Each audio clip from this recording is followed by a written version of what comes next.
መጀመሪያ ጋዜጠኛው በሐሰተኛ ዘገባ ተወነጀለ፣ በአዳማ ስም ማጥፋት ክስ ተመሰረተበት ይላል። በማህበራዊ ሚዲያ ላይ ከፍተኛ ውዝግብ ያስነሳ አንድ ጋዜጠኛ በአዳማ ከተማ ተዘረፍኩና ተደበደብኩ በሚል የሰጠው ዘገባ የሐሰት መሆኑን ተከትሎ በአዳማ ከተማ አስተዳደር በኩል በሕግ ሊጠየቅ እንደሆነ ተነግሯል።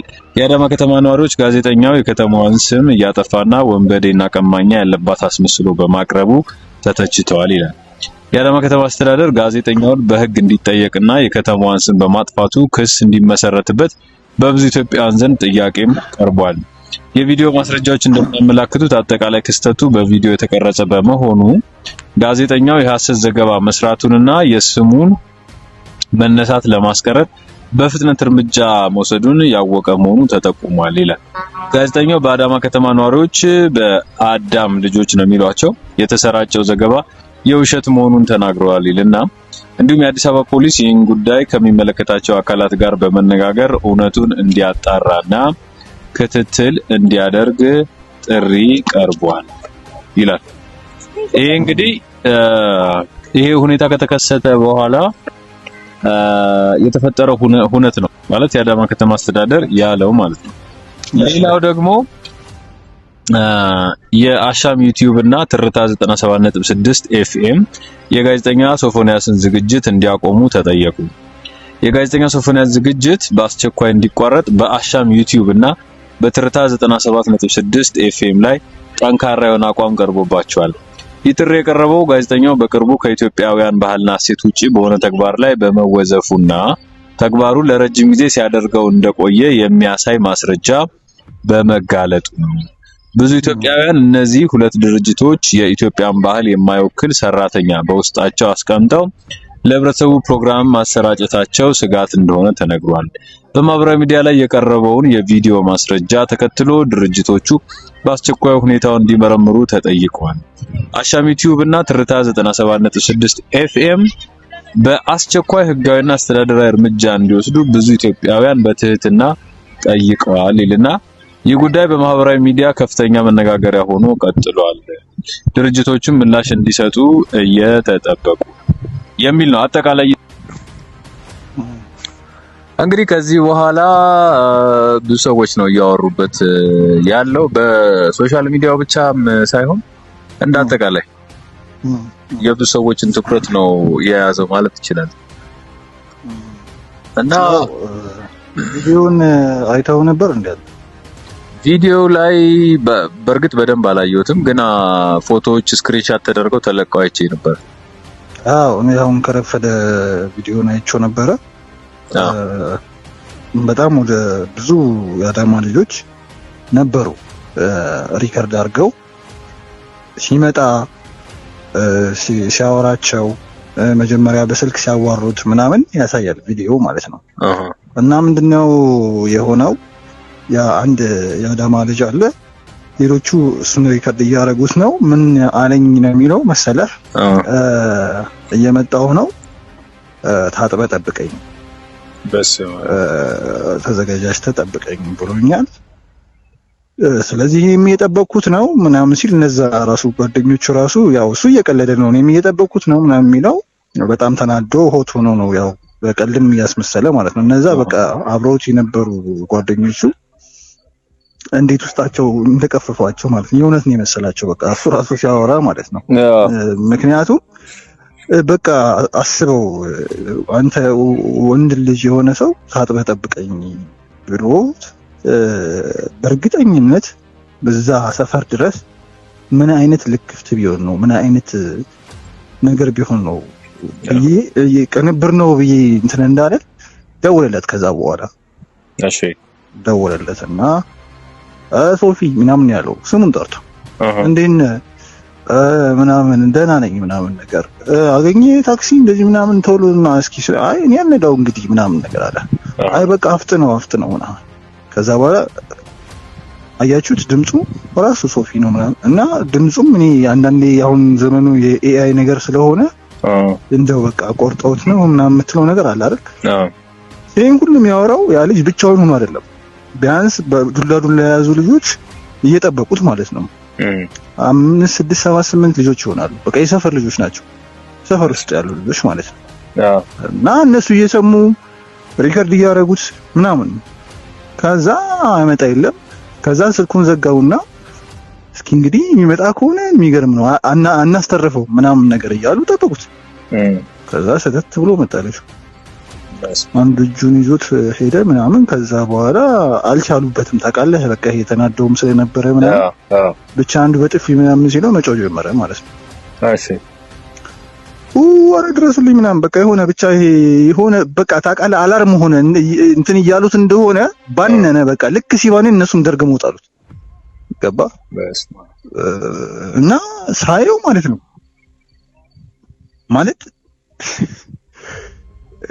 እስኪመጣ ቸኩለህ ልክ ስታየው ለዛ ልጅ ያለህ ኢሜጅ ቶታሊ ሲቀየር በቃ አለ አይደለ በቃ የሆነ መንፈስ ያየውን መሰለኝ። በቃ የሆነ ሰይጣን እርኩስ ነገር ያየውን ይመስል ነገር አለ ማስመሰል የማትችልበት ሌቭል ላይ ትደርሳለህ። በቃ እና በቃ አንተ የሆነ ሰው በጥፊ ምናምን ከዛ እንደውም እነሱ ተውት በቃ ምናምን ብሎ አያችሁት ይሄ ጌ ነው ያ ልጅ የቀደመው ልጅ ማለት ነው ይሄ ጌ ነው አያችሁት ባለፈው አልነበረም እያለ መጣ አያችሁታ ምናምን ብሎ ድምፁ ነው የሚሰማው ምናምን። ከዛ ጭራሽ ጌ ነው ምናምን ሲል ደነበረ። በቃ እሱ ኧረ በወንድ ልጅ አምላክ ምናምን ማለት ጀመረ ማለት ነው። በስማ እና አሳዛኝ ነው። እኔ አሁን እንዴት እንደሮጠ ብታየው ማለት ነው እንዴት እንደሮጠ ሲለቁት ዝም ብሎ ሲለቁት በቃ ብዙ እንኳን እንደፎከሩ አልመቱትም። ላይክ ህግም ስለሆነ እንትን እንዳይላ በቃ እጃቸው ላይ ይጠፋል። ገባ ነው ይጠፋል እጃቸው ላይ እና ብዙ ስለሆኑ ይገሉታል። በርግጥ በቃ ሲሮጥ ያው ፍራም ሰው አይመስልም ሲሮጥ በቃ በጣም ያሳዘነኝ ነገር ምን መሰለህ ባለፈው እንደዛ ከእግረኛው ሚዲያ ጋር ያደረገው ውይይትን ተከትሎ በጣም ብዙ ሰው እንትን ለሱ ድጋፍ አሳይቶ ነበር። በተለያዩ የማህበራዊ ሚዲያ ገጾች በቲክቶክ በዩቲዩብ ለምን ይሄ ሰው ተበደለ ለምንድነው ይሄን ነገር ያደረገው በሚል በተለይ እግረኛው ሚዲያን በቃ አብዛኛው ሰው አንሰብስክራይብ የማድረግ ራሱ ዘመቻ ጀምረውበት ነበር። እና ከዚህ የተረዳሁት ነገር ምንድነው አንዳንድ ጊዜ በፎልስ ኢንፎርሜሽን ምን ያህል ሰው ፕሬሸር ውስጥ እንደሚገባ እርግጠኛ ሳንሆን ደግሞ ምን ያህል እርምጃ እንደምንወስድ አሁን ይሄ ማንም መሰለ የማህደር ልጅ ነው ምናምን የሚባል የፌስቡክ ጸሐፊ አለ። እሺ እሱ ሙሉ መረጃውን ይሄ ሰውዬ እንደዚህ ነው ይሄ ሰውዬ እንደዚህ ነው እግረኛው ሚዲያ አልተሳሳተም መረጃ አለው ስለዚህ ዝም ብላችሁ ጀጅ አታድርጉ እያሉ ነበርና የአብዛኞቹ ዲፌንድ ያደረጉት ሰዎች እኛንም እኔንም ጨምሮ በቃ አሁን ላይ ሼም ይሄ ሀፍረት ገባ። እንዴት እንደዚህ ደረጃ ላይ ይደርሳል? ትልቅ ጋዜጠኛ የነበረ ነው። ስለ እናቱ ያወራል፣ ስላደገበት ስነ ምግባር ያወራል እና አጠቃላይ ነገሩን ስታየው በጣም በጣም የሚያሳዝን ሆኖ ነው ያገኘሁት። በርግጥ ምን መሰለህ በርግጥ አሁን እኛ ጋር የሚለቀቁ ብዙዎቹ ውሸቶች እንደሚለቀቁት ሁሉ ሰው የሆነ ነገር ፍንጭ ይዛል እና ማጣራቱ ጥሩ ነበረ በዛ ሰዓት ማለት ነው። ግን ምንድነው እሱ አንደኛ የጠቀመው ነገር ጋዜጠኛና ስነ ምግባር ያለው ልጅ ነበረ በመጀመሪያ ደረጃ ማለት ነው። ሁለተኛ ሰዎች ነው ይሄን ነገር ያደረጉብኝ መጥፎ ነገር አድርገውብኝ ሰራው የነበረው ስራ ተበላሽቶብኝ ከዛ በኋላ ነው ህይወት የተመሰቃቀለው የሚል መሸፈኛ ነገር ተጠቅሟል። በርግጥ ታሞ በዛ ነገር ውስጥ ገብቶ ሊሆን ይችላል። ሰዎችም አሁን ያለውን ነገር አድርገው ሊሆን ይችላል። አሁን እሱ ልክ አይደለም ማለት አይደለም። ግን ያን ነገር ግን ምን አደረገው ለዚህኛው መሸፈኛ አደረገው። ገብቷል። እሱ አሁን ታሞም ጸበል ገብቶም ሊሆን ይችላል። ሰውም የሆነ ነገር ክሎት ሊሆን ይችላል። ትክክልም ሊሆን ይችላል፣ ላይሆንም ይችላል። ግን እውነት ቢሆን እንኳን ይሄኛውን ነገር ግን በደንብ ነው የተጠቀመበት። ይሄኛውን ማንነቱን ያኛው በደንብ እንዲያለብሰው ኢቭን እግረኛው የሚባለውን ሰው ሌሎችም ዩቲዩበሮችን እንትኖችን ተዳፍነው እንዲቀሩ በደንብ ነው ጎበዝ ነበረ በዛ ሰዓት። ሰውም አገዘው። በርግጥ ሰው አገዘው። ቲቪ ላይ እንዲሰራ ተደረገ። ሆስት ማድረግ ጀመረ ምናምን የቀረቡ ሰዎችን ማውራት ጀመረ ምናምን። ግን እኔ አሁን አንድ ይሄ ሰው መንፈስ ባይሆን እንደዚህ አይነት ነገር ላይ ለሚገቡ ሰዎች እና እንደው እንዲሰውራቸው እንትምለው ነገር በዚህ ልክ ማለት ነው በዚህ ዘመን ላይ በዚህ እንትን ላይ ሰውን ዝም ብለሽ ዳይሬክትሊ ሪከርድ እንዳለ ያወቅ ምናምን በዚህ ልክ ሂዶ ራሱ እስከሚያገኛቸው ድረስ ገብቷል። እንዴት እንደተቆጣጠረው የሚገርም እኮ እንዴት አይነት መጥፎ ስፕሪት ውስጡ ላይ እንደገባ የምታውቀው በዚህ ልክ ማለት ነው። ሪስክ ወስዶ ከዚህ አዳማ ድረስ ሂዶ ገብቷል።